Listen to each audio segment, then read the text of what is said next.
Tidak dijelaskan secara spesifik, tapi bahwa memang secara undang-undang sekarang adalah kampus bisa penerima manfaat daripada pengelolaan.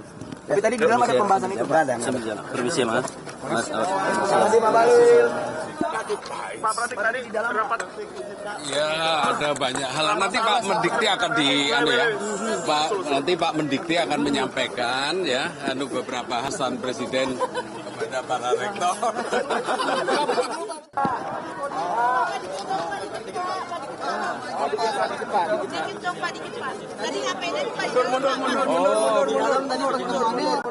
Dengan para rektor. Oh, namanya saja kan beliau kan memberikan arahan aja kepada rektor-rektor tentang kebijakan grand strategi beliau untuk ke depan. Ya, intinya pertama tentang kemandirian, swasembada beras, swasembada pangan, khususnya sekarang ini sudah mencapai swasembada beras kan. Setelah itu nanti diikuti dengan berbagai macam hilirisasi, penjelasan tentang berbagai hilirisasi. Kemudian yang menurut saya penting untuk diketahui umum itu adalah pentingnya penguatan kepada UMKM, pemain bisnis kecil, terutama untuk bank, jangan memfokus kepada korporasi-korporasi besar saja di dalam memberikan kredit, tapi supaya agak mengutamakan kepada pemain ekonomi kecil, rakyat. Saya kira concern beliau kan kepada rakyatnya. Saya kira itu. Bapak Presiden telah mengundang beberapa pimpinan perguruan tinggi negeri maupun swasta seluruh Indonesia dan juga beberapa guru besar. Tentu tadi Bapak Presiden menyampaikan beberapa hal.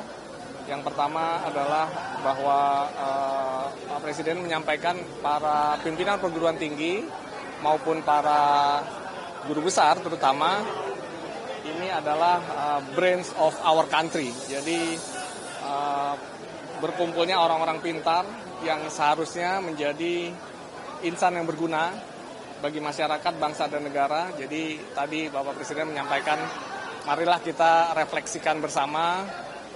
Tentu Bapak Ibu yang hadir tadi orang-orang terpilih yang dipercaya oleh masyarakat Indonesia untuk menjadi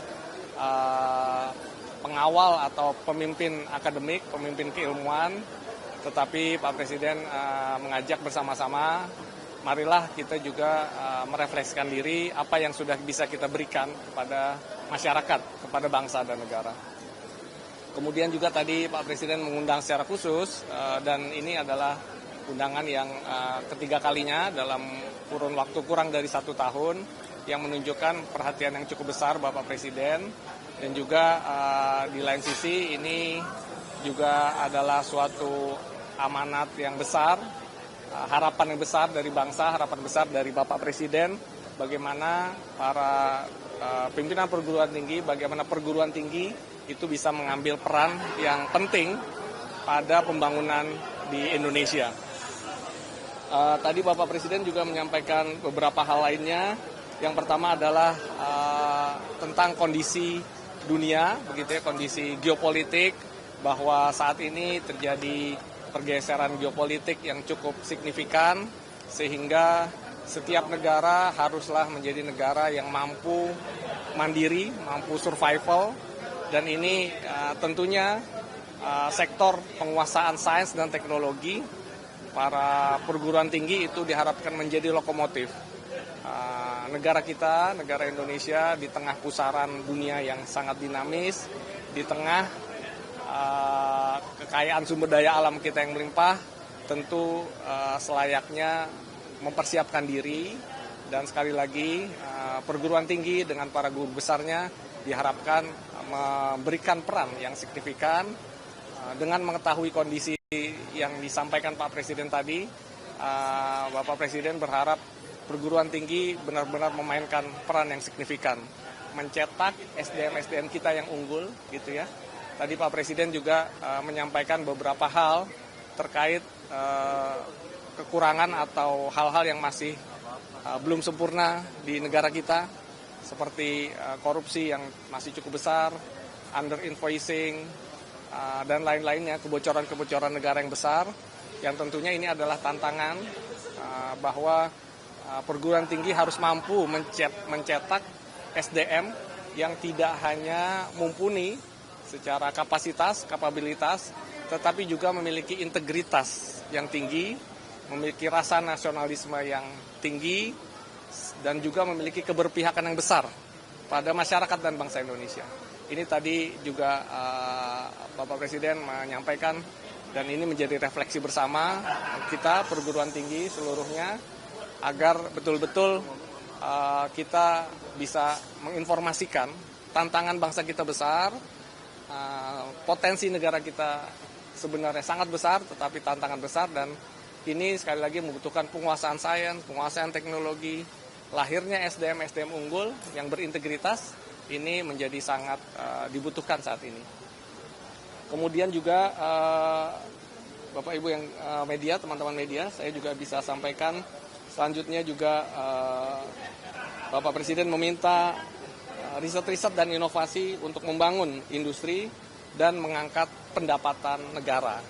Jadi tadi Bapak Presiden menyampaikan bahwa di era dulu perjuangan bangsa kita, para pahlawan negara itu adalah orang-orang yang bisa melawan penjajah, begitu ya, membela rakyat dari penjajahan. Nah, saat ini pahlawan-pahlawan ini adalah orang-orang yang bisa melakukan inovasi-inovasi, melakukan terobosan-terobosan sehingga bisa meningkatkan pendapatan negara. Tentu salah satunya ini dari sektor industri yang berbasis sains dan teknologi, dan karenanya marilah kita menjaga kekompakan, persatuan, sehingga riset dan teknologi ini bisa terus didorong, penguasaan sains dan teknologi itu terus berlangsung. Tadi Bapak Presiden juga menyampaikan agar industri itu berjalan beriringan, riset dan teknologi berjalan beriringan dengan industri-industri yang memang dibutuhkan oleh bangsa kita. Nah, ini harapannya adalah para guru besar, para pimpinan perguruan tinggi ini menjadi pahlawan-pahlawan bangsa kita dalam bentuk menciptakan terobosan-terobosan industri berbasis sains dan teknologi yang pada akhirnya bisa menciptakan industri-industri besar di Indonesia, bisa mengangkat pendapatan yang akan masuk ke dalam negara kita. Bapak Ibu yang kami hormati, terakhir tadi Bapak Presiden menyampaikan juga bahwa 18 hilirisasi industri yang akan dibuka oleh Danantara itu juga membutuhkan SDM dan riset serta inovasi. Ini adalah kesempatan besar bangsa kita. Industri-industri yang akan dibuka pasti membutuhkan sekali lagi SDM yang handal dan juga membutuhkan riset dan inovasi, dan ini sekali lagi perguruan tinggi harus memegang peran yang penting, harus mengambil peran yang signifikan. Ini saatnya perguruan tinggi bisa berkontribusi bagi negara dalam bentuk menghasilkan SDM unggul dan juga riset serta inovasi. Jadi Pak Presiden tadi menutup dengan bahwa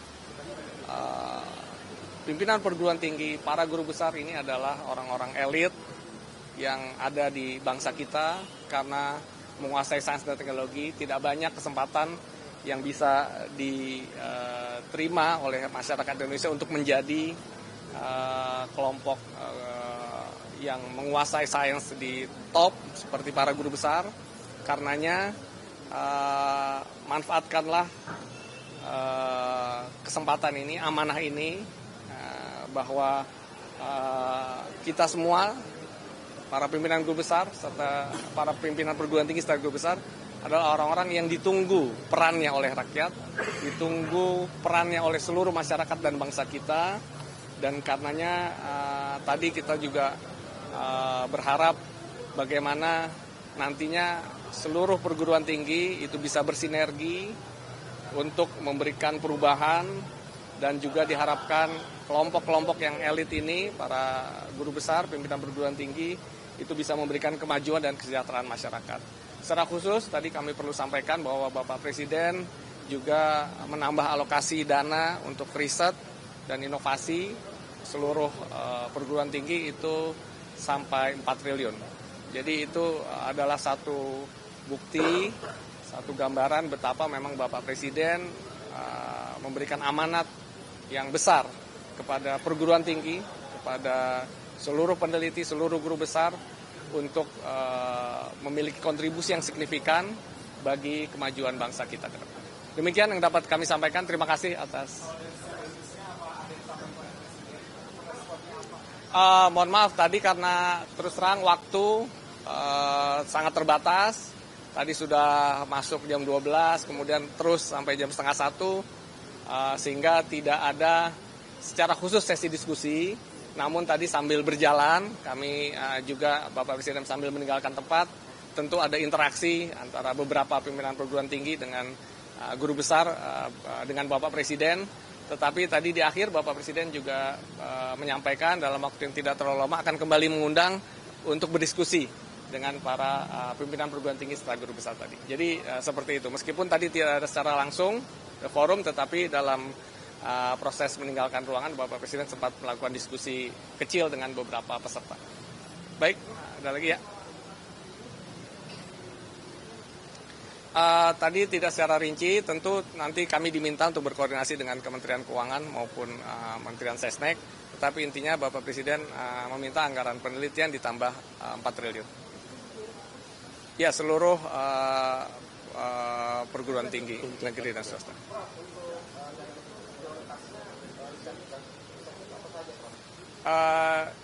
Tadi sesuai arahan bahwa kita akan membangun cukup banyak industri yang akan dilokomotifi oleh Danantara, mulai dari industri waste to energy, kemudian hilirisasi mineral, hilirisasi pangan dan sebagainya. Tadi ada 18 proyek strategis. Nah, itu diharapkan perguruan tinggi membackup dengan riset-riset yang kuat, sehingga kemandirian kita terhadap hilirisasi industri itu menjadi cukup tinggi. Mungkin seperti itu, Bapak Ibu. Terima kasih semuanya atas perhatiannya. Jadi teman-teman media, terima kasih atas kesabarannya menunggu. Setelah kurang lebih 3 jam, baru saja tadi selesai acara taklimat dari Bapak Presiden kepada rektor dan guru besar. Sebagaimana yang tadi pagi kami sampaikan bahwa makna taklimat ini adalah bentuk cara berkomunikasi Bapak Presiden kepada seluruh pemangku kepentingan, dan hari ini adalah waktu yang beliau agendakan khusus untuk berdiskusi, memberikan update, memberikan perkembangan-perkembangan dan kondisi bangsa kita dan tantangan-tantangannya dan program-program pemerintah ke depan kepada jajaran rektor, kemudian guru besar, yang kita meyakini bahwa beliau-beliau itulah adalah figur-figur yang terpintar, figur-figur yang terpandai, dan figur-figur yang akan memegang kunci dalam hal kebangkitan bangsa Indonesia di berbagai bidang. Tadi di dalam pertemuan ada beberapa yang kemudian juga disampaikan kepada Bapak Presiden, dan Bapak Presiden telah mengambil beberapa keputusan. Salah satunya adalah dilaporkan bahwa dana riset di perguruan tinggi itu nilainya hanya 8 triliun, itu setara dengan 0,34% dari APBN kita. Dan oleh karena itulah dalam forum tadi Bapak Presiden langsung memutuskan untuk memberikan tambahan dana anggaran sebesar 4 triliun yang harapannya ini dapat memperkuat riset-riset untuk seluruh universitas, termasuk bekerjasama dengan BRIN, tetapi juga beliau memberikan penekanan bahwa riset-riset tersebut diutamakan untuk yang pertama mengejar swasembada pangan, kemudian mengejar swasembada energi, yang ketiga mempersiapkan industrialisasi dan hilirisasi yang tahun ini akan mulai dilakukan groundbreaking besar-besaran yang tentunya membutuhkan sumber daya manusia yang menguasai ilmu pengetahuan dan teknologi.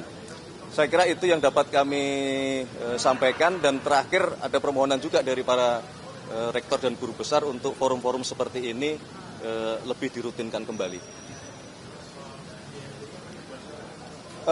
Salah satunya, jadi dilaporkan juga kepada Bapak Presiden berapa jumlah adik-adik mahasiswa sekarang yang sedang belajar, jadi kurang lebih ada sekitar 9,9 juta. Kemudian berapa yang sudah mendapatkan beasiswa dalam berbagai bentuk, salah satunya misalnya KIP yang baru 1,1 juta penerima. Nah, disitulah juga Bapak Presiden memberikan arahan untuk kepada kami, terutama Mendikti Saintek dan kami sebagai Mensesnek untuk mencoba menghitung ulang, memformulakan ulang bagaimana memperbesar sebanyak-banyaknya penerima beasiswa. Termasuk tadi juga beliau memberikan arahan untuk alokasi peruntukan dari beasiswa LPDP untuk diperbanyak ke STEM.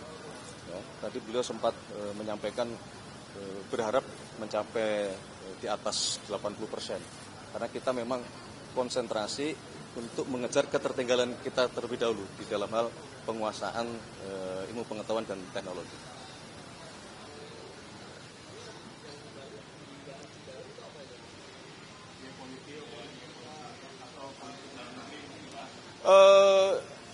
Hanya secara umum. Jadi beliau memberikan gambaran bahwa maksud dari geopolitik adalah bahwa kita sebagai bangsa, sekali lagi berkali-kali Bapak Presiden menekankan bahwa kita harus berpikir untuk kita mandiri. Nah, jadi penekanannya lebih secara umum kalau dari sisi geopolitik. Oleh karena itulah beliau meminta support kepada para rektor, guru besar, karena bagaimanapun rektor dan guru besar beserta dengan sivitas akademika dan para mahasiswa melakukan inovasi-inovasi, tapi dalam kerangka mengejar swasembada pangan, mengejar swasembada energi, mandiri secara teknologi. Tadi beliau juga menyinggung tentang mobil nasional. Itulah arah ke depan yang dikehendaki oleh Bapak Presiden untuk menjadi cita-cita kita bersama sebagai satu bangsa. Cukup? Ya.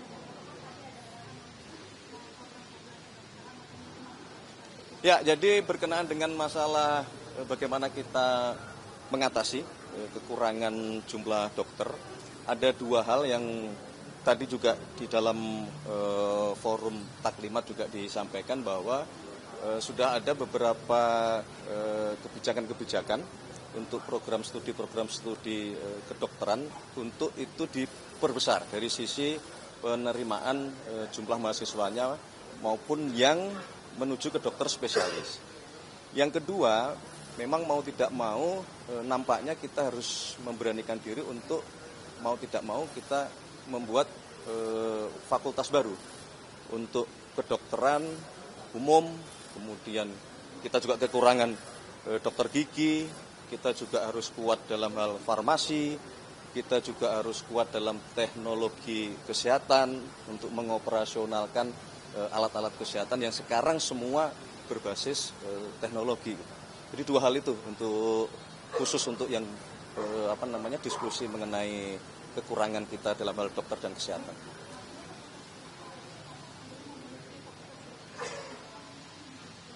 Yang sudah diperbesar, tapi ada rencana kita untuk membuat baru. Ya, dengan beberapa fakultas yang tadi sudah saya sebut. Titiknya, dalam proses kita identifikasi sebaiknya ada di mana dan berapa kira-kira yang kita perlukan. Ya.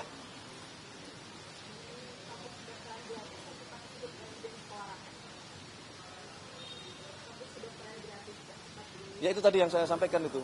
Jadi dalam program itu akan direncanakan full scholarship, artinya berbeasiswa penuh.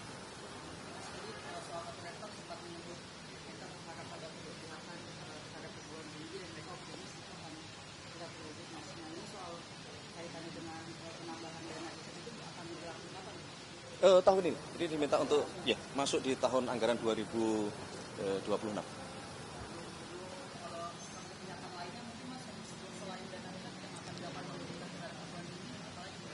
Tadi kan saya sudah sampaikan bahwa kita sedang diminta untuk melakukan telaah terhadap kondisi seluruh universitas kita. Ini kan keberpihakan ini kan terjemahannya banyak ya kan.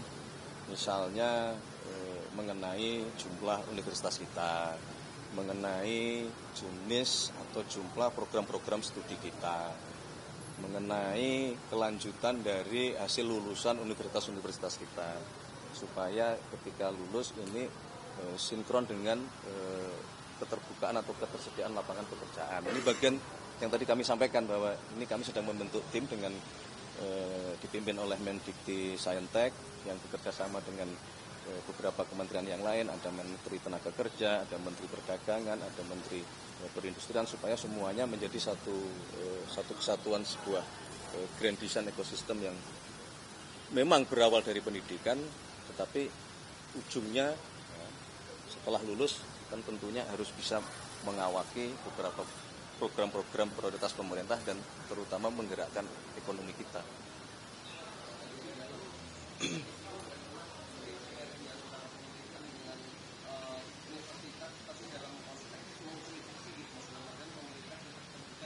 Sangat terbuka. Salah satu contoh yang sangat terbuka ini, tapi ini bukan karena saya dari UGM ya.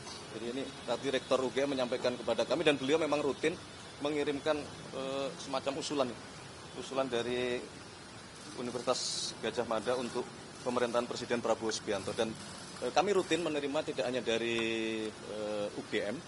Nah inilah kadang-kadang berkirim surat, kemudian kita melakukan koordinasi, melakukan diskusi, dan kami merasa ini juga salah satu saluran di dalam penyampaian atau pemberian masukan yang tentu saja kita perhatikan.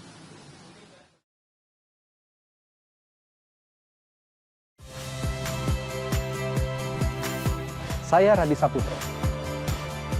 Saksikan program-program Kompas TV melalui siaran digital, pay TV dan media streaming lainnya. Kompas TV, independen, terpercaya.